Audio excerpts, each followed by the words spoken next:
বিয়ের প্রতিশ্রুতি দিয়ে শারীরিক সম্পর্ক গড়ে তোলা এবং অর্থ হাতিয়ে নেওয়ার পর প্রতারণা। অভিযুক্ত যুবক বিবাহিত, বর্তমানে টিএসআর 11 নম্বর ব্যাটালিয়নে কর্মরত। নির্যাতিতা পুলিশ কনস্টেবল থানায় মামলা করা সত্ত্বেও পুলিশ কোনো ব্যবস্থা নিচ্ছে না বলে অভিযোগ।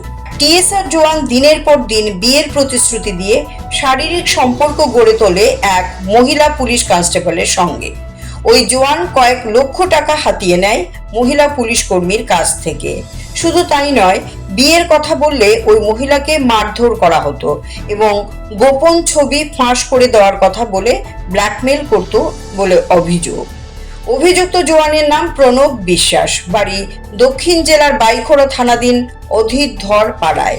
সে বিবাহিত, স্ত্রী পুত্র রয়েছে।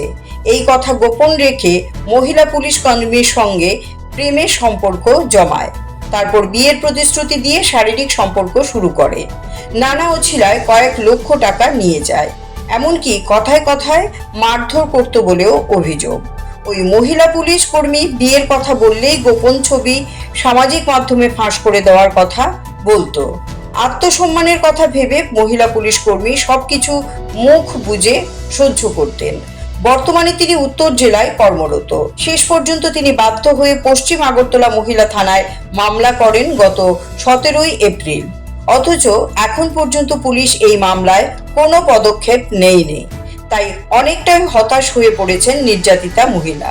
নির্যাতিতা মহিলা পুলিশ কর্মী চাইছেন অভিযুক্ত টিএসআর জওয়ানের কঠোর শাস্তি, সে যেন আর কোনো মহিলার জীবন নষ্ট করতে না পারে। নির্যাতিতার ন্যায় বিচারের দাবিতে মুখ্যমন্ত্রী দৃষ্টি আকর্ষণ করেছেন।